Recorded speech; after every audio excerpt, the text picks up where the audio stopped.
So,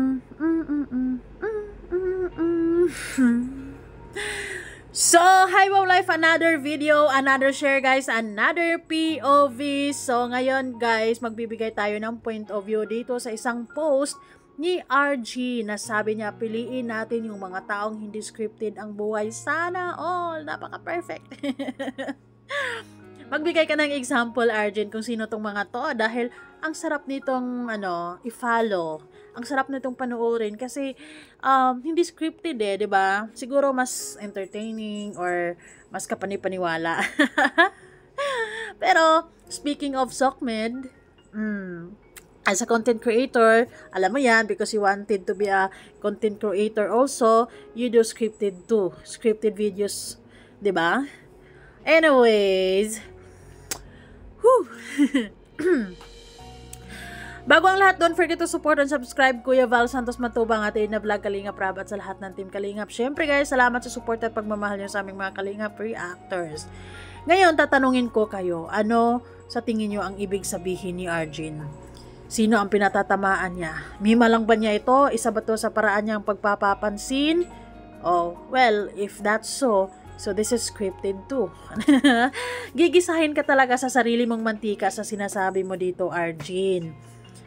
Kasi as you mentioned nga, kaya ka umalis sa Kalingap as beneficiary ni Kalingap Ido because gusto mo ng katahimikan, 'di ba? So actually, naisip ko noon siguro that's the best decision ever na ginawa mo because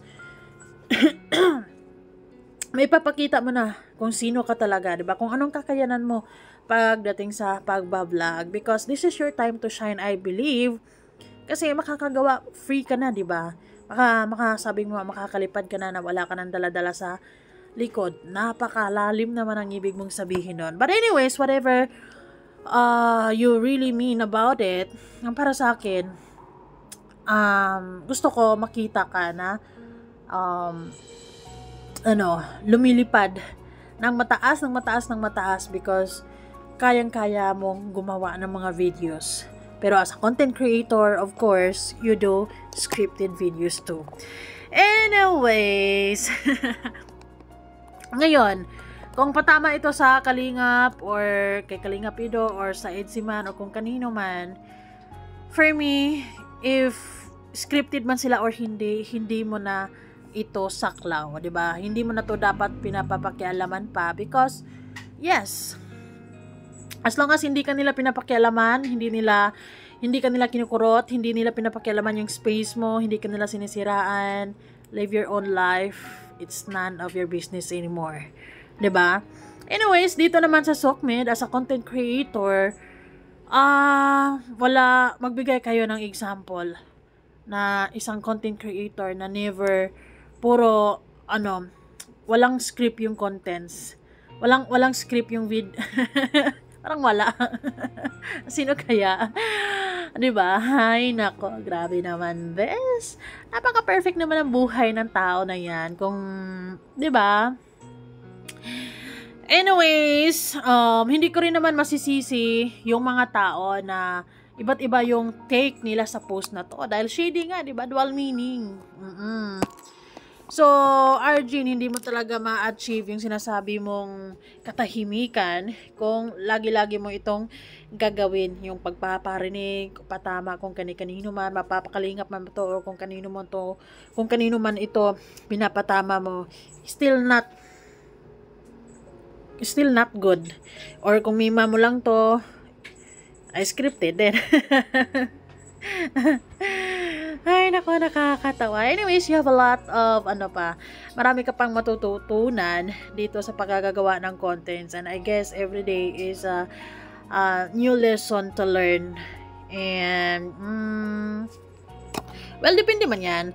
Kung mahilig ka talaga sa pakikipagbardagulan, pwede mo namang gamitin ang mga bashers mo as contents. Pero walang long term dyan. Kasi, mananawa ang mga viewers mo since wala ka namang kalaban, 'di ba? And actually you're claiming na gusto mo ng katahimikan. So I believe na gagawa ka ng videos kung ano man ang ginagawa mo everyday, kung ano man ang kung anong andyan, 'di ba? Or kung ano-ano pa. Mukbang, travel videos, or mga hacks, tips, ganon.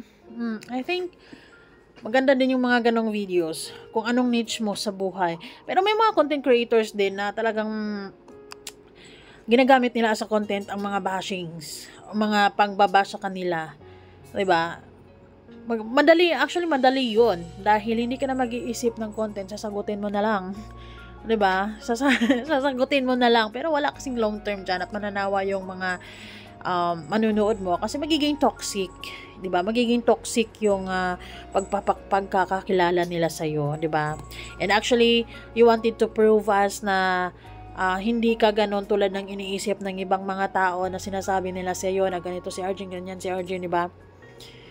So, if you really wanted us to prove kung sino at anong kakayahan mo, Arjun, huwag ka nang magbigay or magpo-post ng mga pwede pang pagmulan ng mga pangbabash. Tulad ng ginagawa mo na ito.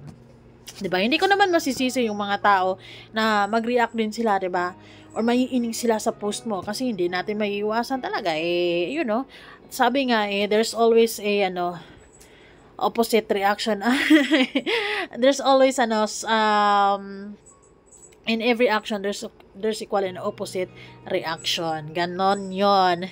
So, ayun, nagrarumble na sila sa comment section mo at hindi ko rin sila masisisi, kagagawan mo kasi yan, 'di ba?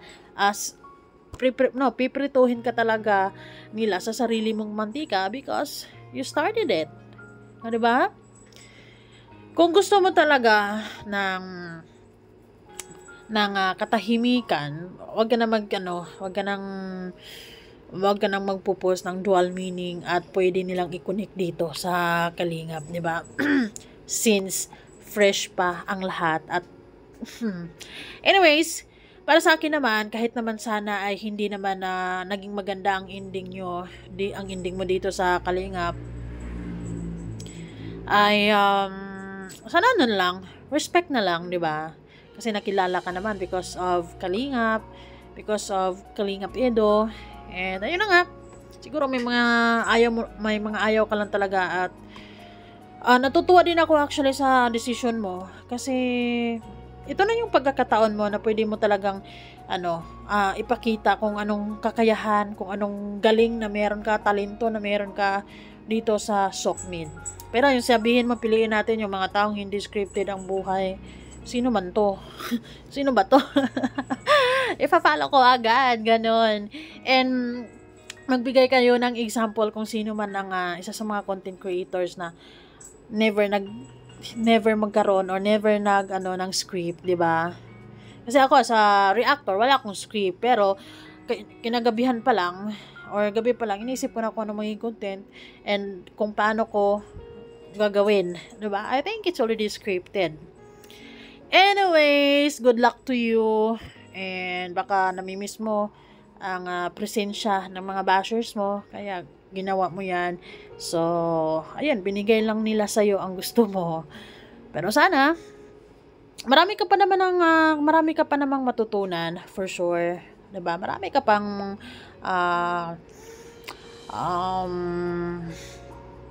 adjustments na gagawin actually. 'Di ba? Pero I really hope na gumaling ka fully, 'di ba? Kasi hindi rin maganda isipin, 'di ba, na may sakit, 'di ba, sa lahat ng bagay. Ayaw natin na may sakit because I believe health is wealth. Pero sa ginagawa mong ito, iti-trigger ka talaga nila ng bonggang-bongga. Nako, sana matapang ka na dyan.